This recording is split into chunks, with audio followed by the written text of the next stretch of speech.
Olá a todos, espero que estejam bem. Professor Celso, novamente aí com vocês. Bem-vindos aí a mais um quarto de sabedoria. Caso você não seja inscrito no canal, por favor, considere fazer a sua inscrição. Vou ficar extremamente honrado, extremamente feliz com isso.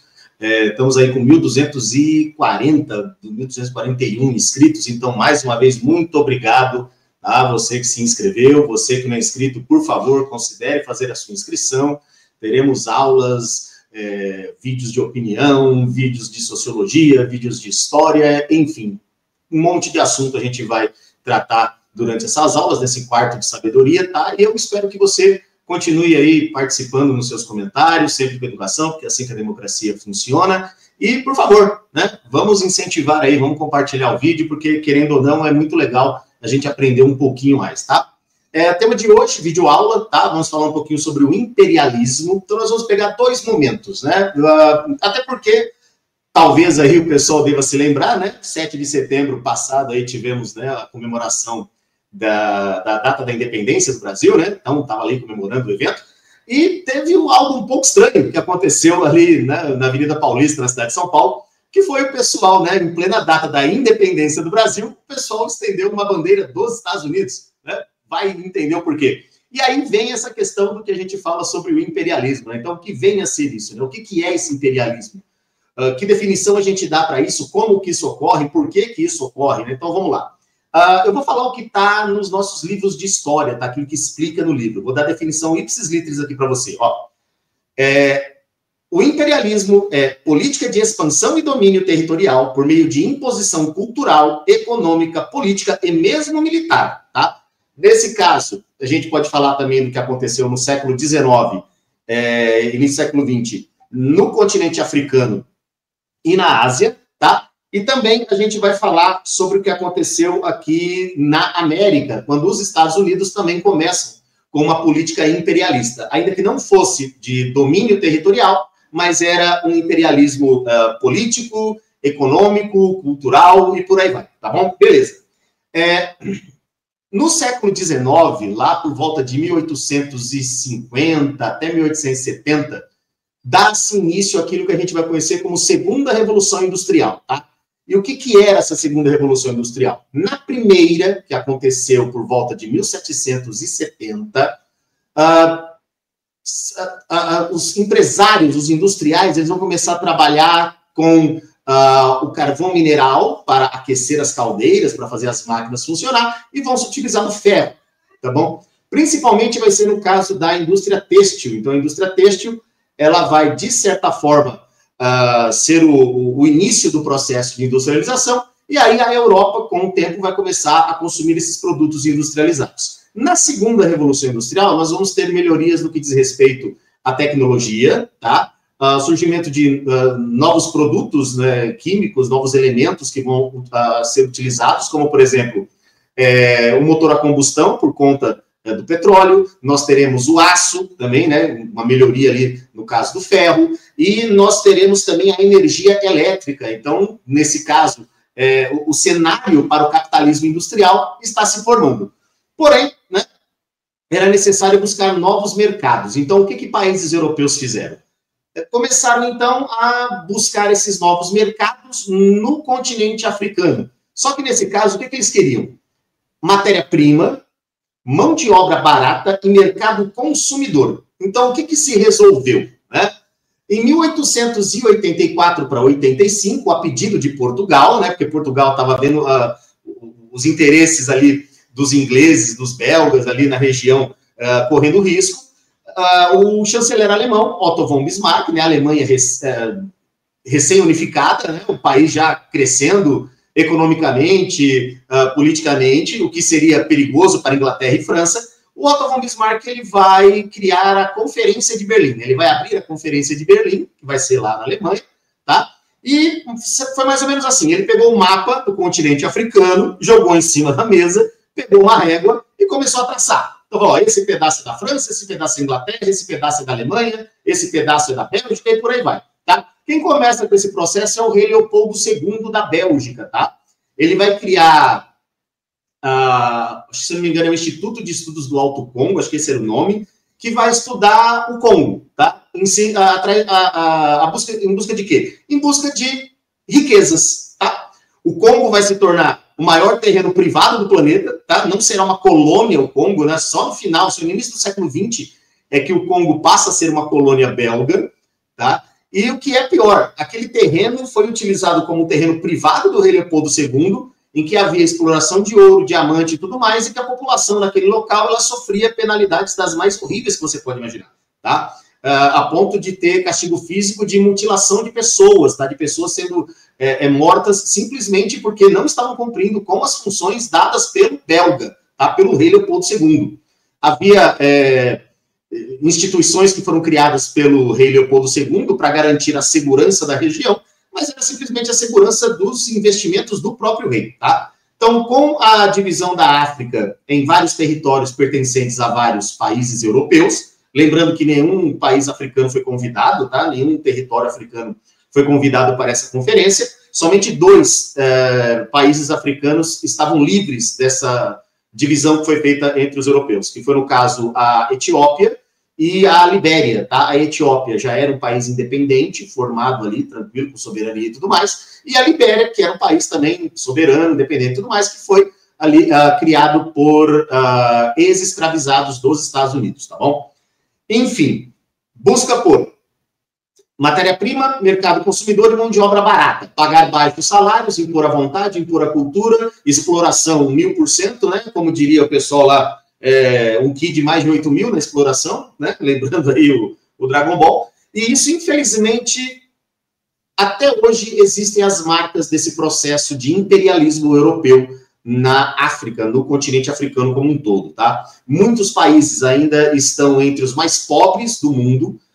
Nós temos, como por exemplo, o Burundi, que é considerado o país mais pobre do mundo, a expectativa de vida lá é muito baixa, não passa dos 50 anos de idade, mais da metade da população é analfabeta, não tem escolaridade praticamente, só existe uma universidade, é pouca gente que consegue estudar nessa universidade. Isso é só um dos exemplos, nós temos outros tantos piores como esse, tá? Vai passar a Primeira Guerra, nesse caso, né, com a derrota alemã, a Alemanha perde seus territórios, né, nesse momento a Bélgica também vai tomar conta do Burundi, de Ruanda, tá? E também, de novo, as maiores atrocidades serão causadas porque, vamos pensar no seguinte, tá? Os europeus, eles chegaram lá com uma ideia de missão civilizadora. Vai vendo a conversa. Segundo eles, né, os próprios europeus, seria o fato do homem branco levar para os moradores de África a cultura elevada europeia, a língua europeia, né, o francês, o inglês, o alemão e tantas outras línguas que foram faladas lá e são faladas até hoje no continente africano, como se fossem línguas melhores. A cultura europeia sendo melhor, os costumes europeus sendo melhores, em detrimento à língua, à cultura, aos costumes dos povos que viviam em África. Isso tem a ver muito com o surgimento de uma ciência muito absurda, que depois vai se tornar pseudociência, que é a frenologia, tá? Onde características físicas da pessoa determinariam se essa pessoa era inferior ou superior às outras, tá? Como quem inventou isso foram os europeus, adivinha quem, segundo os europeus, eram melhores? Os próprios europeus, tá? E isso vai ser colocado em África de forma extremamente violenta, né? Eles levaram a Bíblia e tomaram a terra. Foi mais ou menos isso que aconteceu, tá? Até porque o cristianismo foi imposto à força, assim como foi na América, né, durante o período da colonização. E isso vai trazer muitas consequências ruins para os países de África ainda hoje, tá? Basta aí você fazer uma busca rápida, não precisa nem ser uma pesquisa muito elaborada, para ver o que aconteceu de ruim com os territórios que foram controlados pelos europeus. E veja que absurdo, né? Olha só a hipocrisia. Passa a Primeira Guerra, passa a Segunda, né? No caso da Segunda, a gente tem aquela ideia, né, dos países lutando contra o governo de Hitler, né, o nazismo imposto por Adolf Hitler, e nós temos a Inglaterra e França lutando contra a Alemanha. Eles vencem, mas olha só que interessante. Eles estavam lutando pela liberdade da Europa, mas Inglaterra e França não libertaram os países dos quais eles exploravam, né? E também Inglaterra e França não se meteram no fascismo praticado na Espanha e nem no fascismo praticado em Portugal. Enfim, a hipocrisia europeia, que muitas pessoas elogiavam até muito tempo atrás, tá bom? Então, esse é só um pequeno exemplo, 15 minutos, é só uma conversa rápida, tá? Falando agora dos Estados Unidos, quando nós temos a doutrina Monroe, né, do nome do próprio presidente, né, de sobrenome Monroe, que seria América para os americanos, né, nesse caso, América, todo o continente americano, para os americanos. Quem que eles consideravam americanos? Eles mesmos, tá? Porque na cabeça do branco estadunidense, ele é o nativo. Na cabeça do branco estadunidense, ele é o nativo estadunidense, então ele é melhor que todo mundo.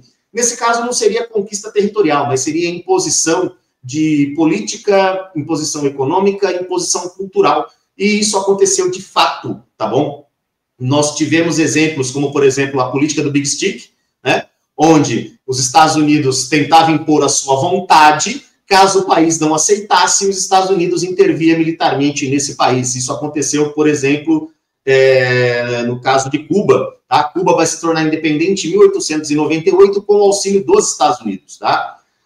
O mais engraçado é que vai ser colocada uma emenda na Constituição cubana que garantiria que, se os interesses estadunidenses corressem risco na ilha de Cuba, os Estados Unidos podiam intervir militarmente na ilha cubana e tomar conta do local, tá? Isso vai acontecer também com Porto Rico, que se torna um protetorado estadunidense, tá? Então é um país, tá? Ele existe, tem um governo, mas o governo ele responde ao Congresso dos Estados Unidos. No caso do Panamá, né, o Panamá vai conseguir a sua independência, se me falha a memória, em 1903, com o auxílio dos Estados Unidos. Estados Unidos interessados em passar os seus navios por uma região um pouquinho mais próxima do seu país, chama a elite panamenha, que território esse que pertencia à Colômbia, e convence que seria muito bom para eles se tornarem independentes. Então eles investem com grana, com armamento e com treinamento. Vai acontecer uma guerra, e nesta guerra o Panamá consegue a sua independência. Como, digamos assim, pagamento pelo auxílio, o governo panamenho, o recém-criado governo do recém-criado país Panamá, oferece o canal do Panamá para que os Estados Unidos pudessem explorar por quase 100 anos, tá? Devolveu recentemente para o governo panamenho, só que o Panamá não sabe o que fazer com aquilo. Todo o lucro que os Estados Unidos obteve com o canal do Panamá foi todo para os Estados Unidos. Então percebam que coisa maluca. Quando nós falamos no caso dos Estados Unidos também, na questão do imperialismo, né, da imposição cultural, econômica, política e mesmo militar, nós podemos citar, por exemplo, as ditaduras de direita que aconteceram na América, como, por exemplo, a ditadura que aconteceu no Brasil, a ditadura que aconteceu na Argentina, a ditadura que aconteceu no Chile, tá? Já existem documentos que provam que realmente isso aconteceu, tá? Que houve sim um apoio estadunidense para que no Brasil fosse colocada uma ditadura. Haja vista o presidente Kennedy, que achava que mandava no mundo, ele já não estava gostando do que estava acontecendo em Cuba e não queria que acontecesse o mesmo no Brasil, porque o governo até então era do presidente João Goulart, e João Goulart estava com as suas ideias de colocar em prática as reformas de base, que seria reforma agrária e melhoria na educação, melhoria nas condições de vida do trabalhador. E se tem uma coisa que, nesse caso, a gente percebe que gente rica ou muito milionária, né, acaba não gostando, é quando o pobre se dá bem. Infelizmente, em alguns momentos isso acontece. Não são todos que pensam assim, mas os que pensam assim são aqueles caras que estão do lado dos estados, que estão do lado dos governos. Então, esses empresários, preocupados com suas perdas econômicas, eles, então, auxiliam nesse processo. Existe um filme interessante, tá, um documentário, né, O Dia que Durou 21 Anos, que mostra justamente a ação dos Estados Unidos no que antecedeu o golpe militar de 1964, quando João Goulart ele é tirado do poder e ele é obrigado a fugir, se não me falha a memória, para o Uruguai, tá? Nesse caso, a imposição do imperialismo estadunidense, ele não se deu, pelo menos na América do Sul, né, com exceção do Panamá, obviamente, com um domínio territorial, tá? Ele se deu por financiamento, ele se deu através de políticas econômicas, ele se deu através da não permissão, ou assim, né, eu vou explicar de uma forma mais tranquila, bem didática. Seria mais ou menos assim. Brasil produz só o básico aí, tá? Roupa e comida. Deixa que a indústria boa a gente faz, tá? Continua com a sua indústriazinha aí de roupa e de comida. Faz umas coisas ou outras, faz umas panelas, seja lá o que for. E pode deixar que carro, geladeira, televisão é a gente que faz, tá bom? E aí, quando vocês precisarem, você compra da gente, tá bom? Foi mais ou menos isso. E, obviamente, né, um empresariado brasileiro, lembrando que o Brasil demorou muito para entrar no processo industrial por culpa dos cafeicultores durante a República Oligárquica, né, isso, de certa forma, acabou fazendo com que o Brasil fosse atrasado na questão industrial, por conta desses imperialismos, principalmente o imperialismo dos Estados Unidos da região. E aí me causa uma tremenda surpresa, né? O Brasil, que é uma pátria soberana, que tem governo soberano, que tem constituição, que tem os três poderes trabalhando, né? Com várias críticas que se possa fazer a todos eles, ainda tem gente no próprio território, né? Ou fora dele, sendo brasileiro, exigindo que os Estados Unidos cometa atrocidades contra o seu próprio país. E nós temos políticos falando isso, né? Tem político pedindo que os Estados... Político brasileiro, eleito pelo povo brasileiro, exigindo que os Estados Unidos invadam o Brasil, pedindo que os Estados Unidos destrua navios brasileiros, pedindo que os Estados Unidos venham aqui para que seja criada uma ditadura novamente, onde o desejo dos Estados Unidos seja imposto no território. Então, isso é apoio ao imperialismo. E quando nós vemos brasileiros apoiando políticas imperialistas, será que esse cara realmente é brasileiro? Ou se ele é brasileiro, será que ele realmente é patriota, como ele diz ser? Então fica esse questionamento aí, tá, gente? Conversa rápida para vocês, um bate-papo bem descontraído aí, só para trocar ideia falando sobre imperialismo. Se você quiser fazer qualquer comentário, fique à vontade aí no campo de comentários. Vou ficar feliz em responder, sempre com educação, porque é assim que a democracia funciona, tá? E o Brasil é um país democrático, por mais que algumas pessoas digam que não, ainda bem que nós temos democracia, porque eu posso lecionar aqui de forma tranquila para vocês, e você pode comentar o que você quiser, sem o risco de ser punido por ninguém aí fora, como estão querendo fazer aí com as pessoas, tá bom? Um forte abraço para vocês, tudo de bom, a gente se vê numa próxima aí.